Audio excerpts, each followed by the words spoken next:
and I'm looking forward to it. Excellent. Thank you, Michael. And now I have to figure out how to change my screen. Okay, so I am Janae Hunderman.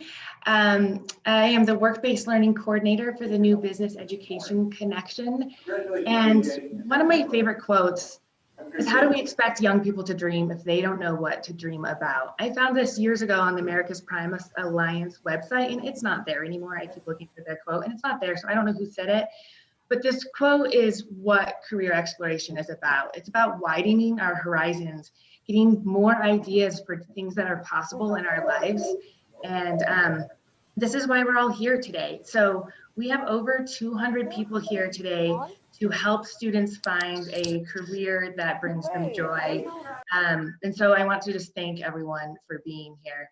Next up, we have Catherine Keegan. It's my pleasure to introduce her. I met her back in 2018 when she was running the Skillful Governors Coaching Corps. And she's not only an amazing person and just an expert when it comes to careers, but she's also a really great leader. And when she left the Coaching Corps for her new role with the Office of the Future of Work, we're incredibly proud of her. And so, Catherine, it is on you now, and I will be running your slides for you. So let me know which button. Awesome. Thank you so much. And just want to check that you can hear me. I see my box lighting up, so I feel like that's a good sign. You're good, Catherine. All right. Well, thank you for that intro, and thank you all for joining this morning. I'm really excited to be part of this event again, and happy to spend the next 10 minutes giving you a very quick and dirty overview of the future of work and how it's changed since COVID has sort of changed and accelerated everything in our lives. So with that, if you can go ahead and go to the next slide. When I think about the future of work, I think it's really important to define it, because even before COVID, future of work was a very buzzwordy term, and it means a lot of different things to different people. Even when my office was established through an executive order from Governor Polis last year, a lot of people didn't know exactly what it meant and what it meant for them. And so when we talk about the future of work at the Department of Labor and Employment, we're really thinking about a few different impacts that are changing the work we do and how we do it. So we're talking about globalization, technological advances, changing demographics, and market forces. If you go to the next slide, Janine. Yeah, so these are the four forces we're talking about when we say future of work from the Department of Labor and Employment. And so I'm going to give you a quick overview of some of the trends we've seen with them, and then also how COVID has impacted them and what that means for all of us as we think about our own careers, and especially for the young people who are figuring out what's next for them as they take on these internships and future education opportunities. It'll be impacted, of course, by these trends that are shaping the work we do.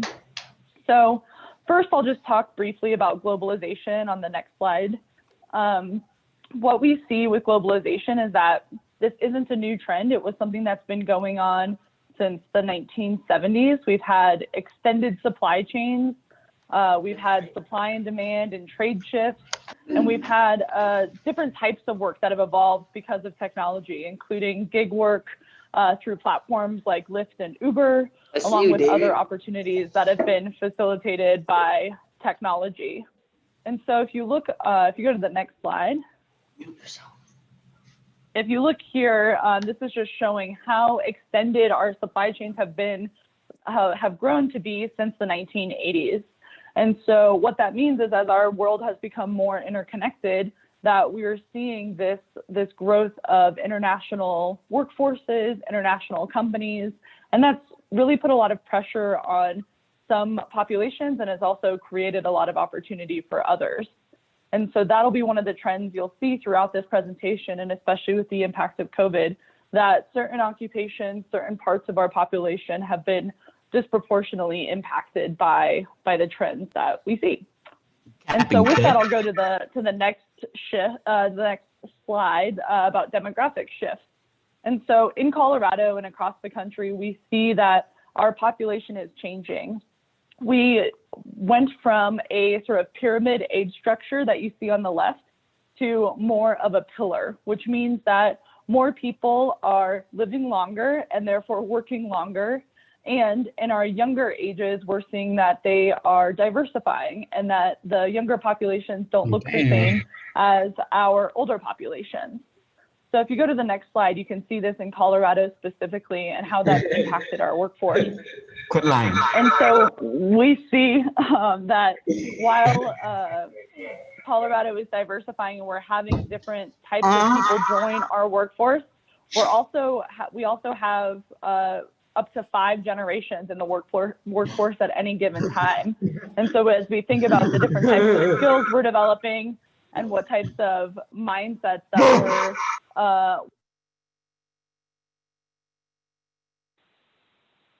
we also see that that means it'll be different experiences for employers and how they think about hiring and how they think about supporting their workforce. All right, on to the next slide. I think I'm on track. I'm about halfway through. So, and so the big thing with the future of work that I imagine most people think about is the actual technological advances. So you hear a lot of the time about automation, artificial intelligence, and digitization of work. And on the next slide, you'll see that this is impacting work already. Over the last 30 years, we see that the demand for digital skills has increased in job descriptions across the board. And not only that, but the types of digital skills have changed. So in the past, in 2008, when the majority of skills required that were digital were actually low or middle skilled, medium digital skills, the percentage that are actually higher digital skills is increasing quite a bit. So as we think about education and building our own skill sets, those digital skills are becoming increasingly important as technology changes the work we do. And so on the next slide, you'll see that not only is our digital skills required, they're also impacting people quite a bit in different ways. In fact, the people that are most impacted by tech advances are often in jobs that require less education, including those that have less than including occupations that employ people with less than a high school diploma or less than a bachelor's degree. So while this isn't to say that everyone needs to get a bachelor's degree, as we think about the skills we're developing, it's really critical that we can talk about those and apply these digital skills to new occupations and new opportunities. And so on the next slide, you'll see that this is, while you'll hear about technology replacing individuals in different occupations, you'll also see that individuals will need digital skills in every occupation. And so this slide right here, I'm not following PowerPoint rules. I know it's small text on a screen, so I think you guys will be getting the slides after. But what you see here is that across every industry, there are people who lack digital skills. And so it's really important as we think about our own skill development to consider how we might build those and continue to have that lifelong learning mindset. So with that, on the next slide, before I get into the COVID impact, is really the 3 areas of skills that will make up the digital economy. And so while I know there are many students on the line here, I think this is important for us all to consider, because the future of work is not any one occupation, but a combination of all of these skills and how we apply them to different jobs as we transition. So the first important skill to remember is the human skills, or in other words, the skills that make us uniquely human, the ability to be creative, to collaborate, to analyze, to think critically, and to work with each other. Some people call them the essential skills. So, and as we look for digital skills, we're also thinking about the digital building blocks that I've mentioned before. So what are the skills that allow us to work alongside technology and to continue to learn as we see our jobs evolve? And then finally, what I think is really cool about this event and the work that you all are doing to engage in work-based learning opportunities are the skills that we call business enablers. So project management, the ability to try different things out and to see a project through to its end, so that you're combining both the human skills, the digital building blocks, as well as some of the occupation specific skills to make you successful in your job. And so those are the three sets of skill sets that are important for every worker to have now and in the future. And so with that, I'm going to quickly go through some of the impacts we've seen from COVID and why these skills are even more important. Right there. So if you go to the next slide, you can actually go one more slide beyond that. And so what we saw is not that COVID did anything necessarily new, it just accelerated every trend we were already expecting from the future of work. So it took my job that was planning out for the next 5 to 10 years and brought it into this first year and said, how about we try to handle some of these challenges, these systemic issues that have been a challenge for the economy for quite a bit. And so we see that those same jobs that were vulnerable to displacement due to technology and due to globalization were the first jobs impacted by COVID. And they were those jobs that were held by people making less than $40,000 a year. We also see on the next slide that the demographics that were struggling to find higher wage jobs and were the jobs that were vulnerable to displacement due to technology and future of work trends were those that were most impacted by COVID as well. We also see that our older workforce that is staying in the workforce longer is having a harder time re-entering the workforce if they experience challenges because of the health risks due to COVID-19.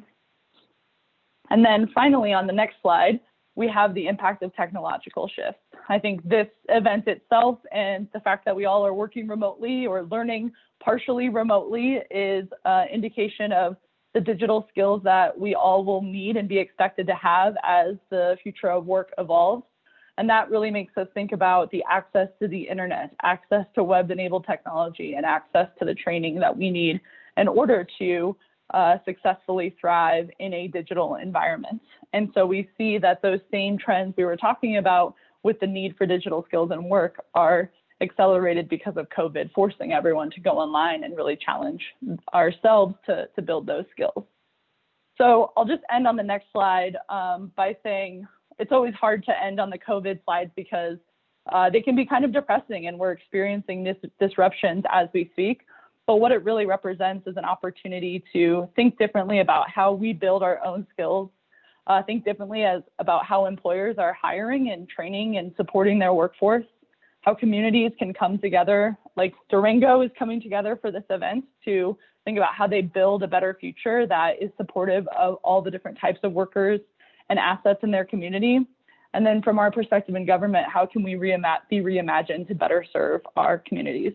So I think I only went 2 minutes over, Janae, which I'm really excited about. And I really appreciate you guys all being here. Happy to share out slides, and I know we'll be coming back together for questions at the end if you all stay on. But my contact information is also on the next slide if you ever want to talk further. So appreciate the time, everyone, and excited to be here and hear from the rest of the speakers. Thanks. Thanks so much, Catherine. Next up, it is my honor to introduce Hannah Buck. Hannah graduated from Big Picture High School in 2014, and she's going to come on and tell us a little bit about how work-based learning has helped her to be prepared. I'm getting a look. What's going on? Hey guys, thanks for Okay. Before Hannah starts, sorry Hannah, could everybody please go to the bottom left of your screen and mute yourself. If you are speaking right now, I can see you and it's embarrassing me. So please go to the bottom left and mute yourself. And then also if you go to the box that has your, there we go. I did that. The upper left, no, the upper right hand corner has 3 little dots. If you could rename yourself with your name, that will make it easier for our breakout rooms to organize where you go. So we're managing 247 of you right now, so apologies for the technological glitches. And Janae, why don't you take it over now, Hannah? You can mute, why don't you mute everybody and then Hannah can just unmute herself and then the problem. Well, yeah, I think that's like happened a few times where it's like muting everyone and I'm muting, but All right, so hi guys. Like Jenny said, I'm Hannah. I graduated from Big Picture in 2014, and then went to Colorado State University of a bachelor's in social work. And we can go to the next slide if that works. Thank you. Cool. So I went to Big Picture. I did internships all 4 years at Big Picture, primarily in like medical field. I worked in the emergency room at Mercy. I worked at the Riverview Elementary School with the nurse and the Family Birth Center. And so I did a lot of, and then I've also done practicums, which are kind of like less intense internships and internships in college. And I'll do some now that I'm in grad school. And so work-based learning has been a part of my education like for years and years, and it's been super, super helpful. And so right now, so after I graduated Big Picture, I went to Colorado State, like I said. I tried a semester in Denver and I thought I was going to be a nurse. I could not do math and science to save my life, so ditched that idea really quickly. But what I learned from all my medical internships is that I really like helping people and talking to people and working with people, especially with kids. And so there's still this big takeaway from all the kind of internship learning that I did, and also just skills of like relating to people and showing up on time, and you know, how do you develop a work ethic? And that was huge. And so right now I work at the Department of Human Services here in La Plata County. And so I work for Child Protective Services. And so I'm an intake caseworker, and I do the initial assessments when we screen in reports of abuse or neglect. I'm also a graduate student. I'm going to Metro State and getting my master's in social work right now. And so we can do the next slide. Thank you. So guys, like kind of the takeaway I wanted to tell you guys about internships is like just try, like they're the best way to just try new things. It's like you're not going to really know if you really like a job, I think, until you do it. You spend a huge amount of your life at work. And so what you do and who you work with and loving what you do and really, you know, liking your team and finding like gaining something from that, that's huge. That's huge in kind of how you feel about your life and how much you know, enjoying yourself, and also being able to feed yourself, which is also a big plus. And so getting that real world experience, like guys, I really suggest it as early on as possible, because then you just kind of figure out what you like, what you don't like. And those mentors that you have in internships are crucial for that. And so that's people that you can ask about, like, what, you know, what do they not like about their job? What would they change? How did they get there? What else have they tried? Because you might just get ideas about things that you've just never thought of, and ended up on a career path that you never thought you were going to. I never thought I was going to be a social worker. I was like, they do a lot of paperwork. I don't want to do that. Talked to someone who was a social worker, told her what I was interested in. She was like, you are definitely going to be a social worker. That's what I ended up doing. And so, and I love my job, and I've really liked all of my practicums and my internships. And when you're working and doing school, it's like you get to apply that in real time. You know, you get to use the skills that you learn at school and at work. And so, and I think another takeaway is just like, if you don't like what you're doing, just try something different. You know, there's no like going down, like if you're going down a path and you're like, oh, I don't like this, just, you know, what did you learn? What did you like? What are you good at? And take that and take it on a different path and try something else.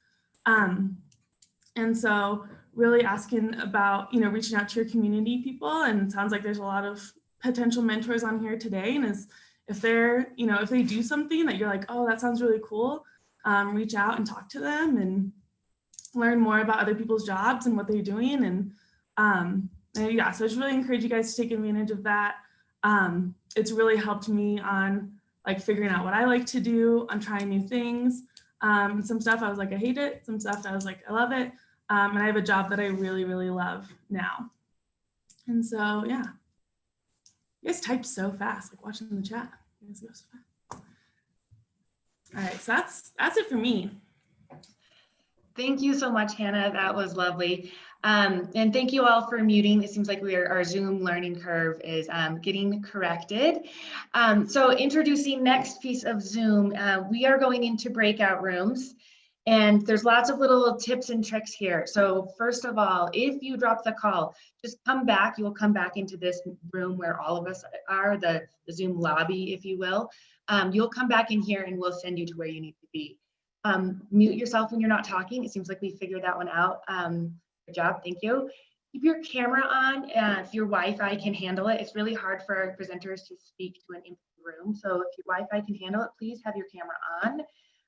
You guys are doing a really great job already with the chat box. So keep that related to questions for our presenters as we move into our breakout rooms. When we go into our breakout rooms, the Zoom will move you. It'll say you are heading into a breakout room. Just let it do it for you. And there's no need to click on anything. It should just do it. Fingers crossed that it works, because there's 254 of you in this meeting right now. And this is massive movement of people into 24 different breakout rooms. So please be patient, because that's a lot of moving people around and a lot of technology that's happening behind the scenes to make this work. Last but of course not least, have fun and go learn some interesting things. So with that, I am going to step back and let the Zoom room magic do its thing. And then we'll be back here in about 45 minutes with all of us in this room. Thank you.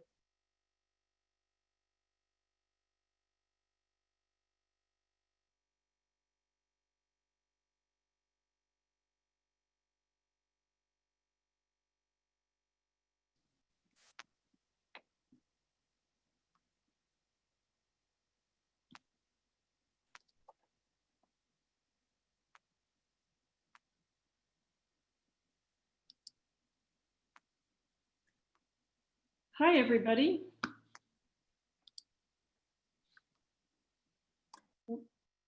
Thank you for being patient. Give us just a minute. There's a lot of people to move, so we're working on it, and the rooms will not start until they need to.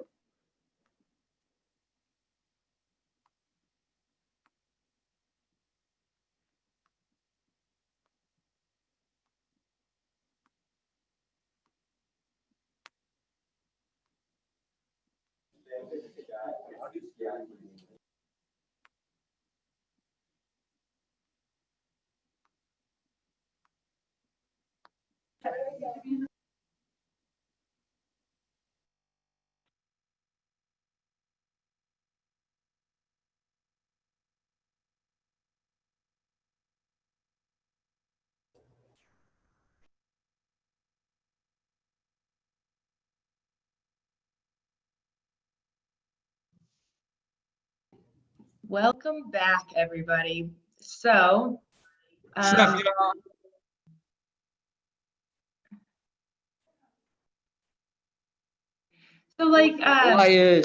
like Michael said at the beginning of this, nobody's done a 250 person Zoom event until today in this area, at least. I'm sure other people have. And not everything we just did went perfectly, but I know, because I got the lucky opportunity to swing by every single one of those rooms, that there were so many good conversations that did happen right there. So I'm really thankful for those. So learning to accept failure is a part of life. If you've never messed up on something, then you haven't tried something hard yet. So I want to just thank everyone for making this happen and the things that did work here. In the other room, we've got Emily and Ellen. None of this would have been possible without them. Emily and Ellen and I actually organized an in-person event back in February that was a little smoother than this one, ironically. And it all came about because Emily and I had one cup of coffee. We didn't know each other at all until August of last year. And her and I had a cup of coffee, and massive connections were made there. And so I hope that some connections were made here today as well.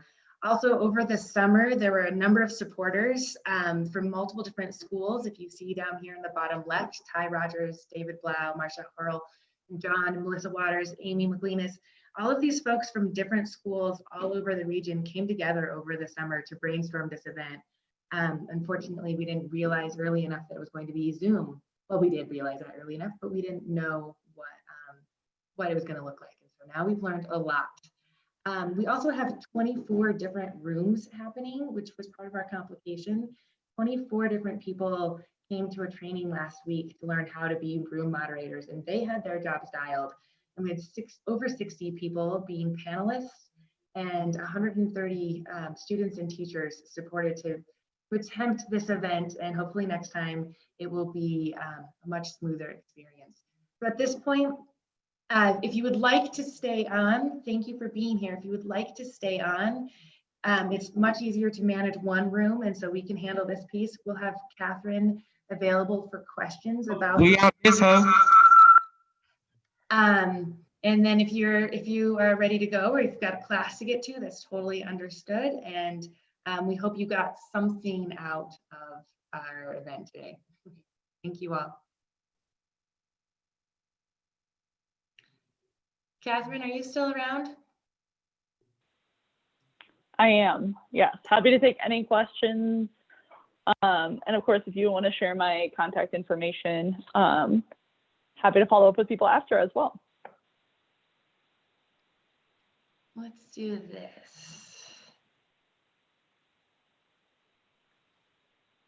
All right. Peace out, boys. Peace out. Hey, Janae. Dude. On this I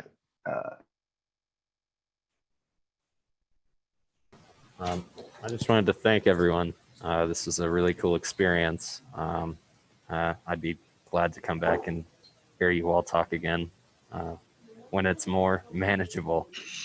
So thanks again. And thank you, Janae. Have a good one. Yeah, Janae, thank you very much. Really appreciate you taking the time to put this together, and I hope the students got some value out of it. It was really an honor to get to participate. Thank you. Thanks for being here. Thanks for me, Janae. Thank you very much. There's a lot of work going on to this, and I hope it'll be fruitful for all the students. Thanks, Doug. See ya. Thank you, Janae, for the opportunity. This is June. I don't